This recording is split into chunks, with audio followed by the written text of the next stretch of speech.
네, 여러분 안녕하세요. 배달의 민족 쪼글입니다. 오늘은 목요일 아침이고요. 요즘 뭐 날씨가 계속 선선하니 좋은데, 콜은 그렇게 많지 않은 것 같습니다. 플러스가 배풀이 비마트에 들어오기 시작했죠? 예, 배풀이 비마트에 들어오기 시작했어요. 근데, 배풀이 비마트에서 픽업하는 게 이제 일반 음식처럼 수락률을 강요하는 게 아니고 수락률을 제외시켜 준다고 합니다. 그러니까 배풀이 비마트를 골라서 선택적으로 받을 수가 있겠죠. 그러면은 비마트 콜이 들어오면 플러스가 메뉴를 보고 무거운 거는 안 들고 가겠죠. 그럼 어떻게 되겠습니까? 커넥터들이 똥찜이 전담이 되는 거고 플러스들은 가벼운 것만 쏙쏙 가져갈 수 있다. 뭐 지금 이런 상황입니다. 뭐 이게 이제 오늘 주제는 아니고요. 자, 오늘 주제를 말씀드리면 배민 매각에 대해서 한동안 좀 말씀을 드렸었죠. 근데 배민 매각이 7월 달에 본입찰이 이제 일정이 잡혔습니다. 이제 다음 달이죠. 예비 입찰은 벌써 진행이 됐었고, 뭐 우버랑 뭐 이런데 네이버랑 뭐 컨소시엄을 구성했다든지, 뭐 메이투안, 뭐 저기 뭐야 알리바바, 도어대시 이런 데서 예비 입찰을 참여했다라고 알고는 있는데, 이제 본 입찰은 이제 정확하게 가격을 써놓고 이제 경쟁을 하는 거죠. 근데 여기서 보면 본 입찰을 하긴 하는데 이게 과연 정상적으로 진행이 될 것인가에 대한 의문이 좀 들어요. 왜냐면은 우버가 딜리버리 히어로의 최대 주주가 지금 돼 있는 상황이잖아요. 그 상황에서 배민을 다른 데다가 판다?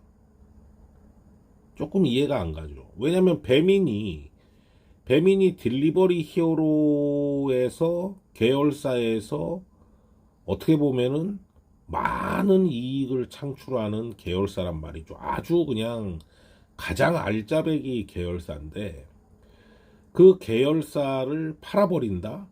그리고 우버는 딜리버리 히어로의 최대 주주가 됐다. 뭔가 이렇게 돈을 투자한 의미가 없는 거잖아. 내가 돈을 투자를 했으면 뭔가 뽑아 먹어야 되는데 배민을 가지고 있어야 뽑아 먹을 거 아닙니까? 그죠? 근데 배민을 팔면은 뽑아 먹을 게 없어지잖아, 별로. 배민이 이익을 많이 내고 있으니까. 그러니까 결과적으로는 제가 봤을 때는 이거 짜고 치는 고수도가 아니냐. 한마디로 본입찰을 하더라도 우버가 인수를 하든가 아니면은 우버가 인수를 안 해도 안 팔던가 둘 중에 하나로 결론이 날 가능성이 좀 높아 보입니다. 우버가 이제 인수를 하려고 해도 우버는 의지는 있는 것 같아요. 배민을 인수할 의지는 있는 것 같은데 얼마 전에 이제 공정거래위원회에서 배민이나 그 다음에 카카오 모빌리티도 우버가 인수를 하려고 하고 있죠. 그래서 공정거래위원회에서 한번 발표를 했습니다.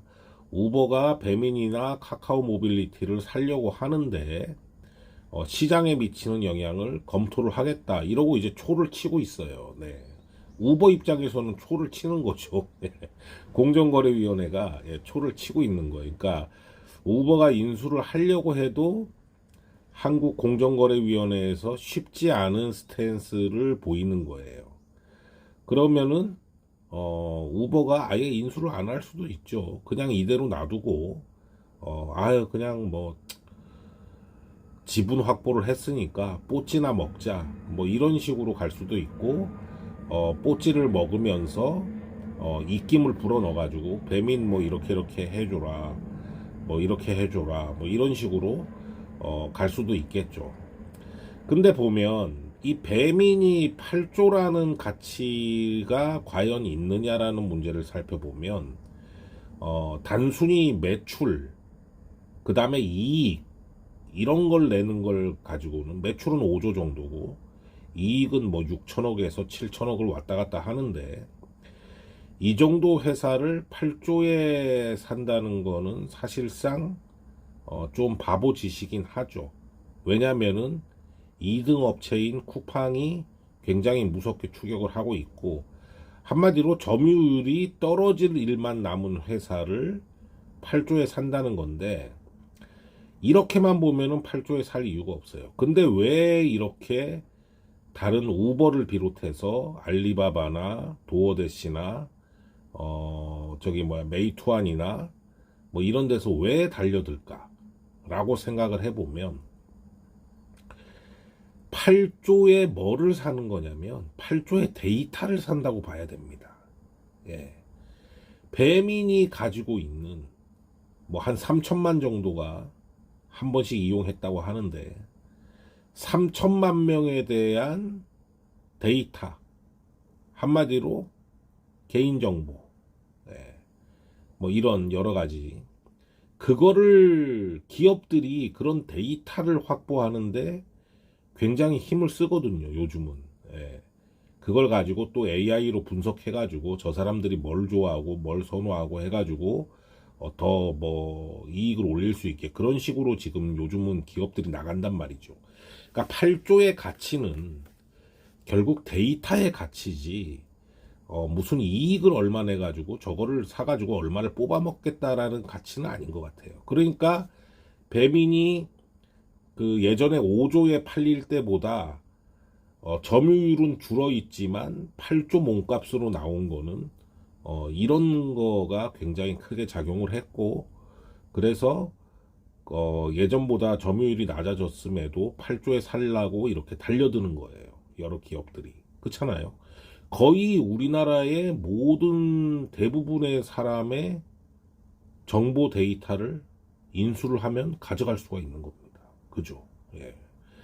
그래서 이런 가치를 보고 가져가는 거기 때문에 저는 뭐 많은 분들은 그래요. 아유 뭐 배민 이제 찌그러져 가는데 8조에 사서 뭐하냐 이렇게 이런 얘기를 하는데 저는 8조의 가치가 있다라고 생각은 해요.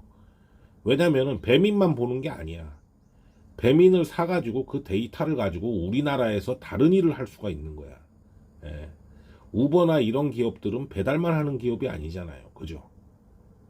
배달만 하는 기업이 아니야. 알리바바도 마찬가지죠. 예. 배달만 하는 기업이 아니란 말이죠. 그걸 가지고 우리나라 시장에서 그 정보를 가지고 우리나라 시장에서 다른 수익을 창출할 수 있는 그런 거를 할 수 있기 때문에 8조에 지금 얘기가 되고 있는 거예요. 예. 하여튼 뭐 이런 상황이고 과연 이 본 입찰에 결과가 어떻게 될지 우버가 깽판을 쳐가지고 다른데 싹 다 제끼고 그냥 안 팔지 아니면 우버가 이렇게 된 거 우리가 다 먹어버려 이러고 먹을지 한번 지켜보는 것도 좋을 것 같습니다. 제가 볼 때는 안 팔릴 가능성이 굉장히 높다라고 생각을 합니다. 현실적으로. 예. 공정거래위원회에서 우버를 별로 안 좋아해요. 그래서 우버가 진행을 한다 그래도 이 기업 결합에 대한 승인이 안 날 가능성이 굉장히 높은 것 같아요. 그렇게 되면 그냥 배민은 덩그라니 놓여지겠죠. 그리고 아마 점점 찌그러져 갈 거예요. 그리고 우버 같은 경우에는 데이터만 쏙 빼먹고 뭐 이런 식으로 진행될 가능성이 상당히 높다라고 좀 생각을 합니다. 자, 여러분들 오늘도 화이팅 하시고 안전운행 하시기 바랍니다. 감사합니다.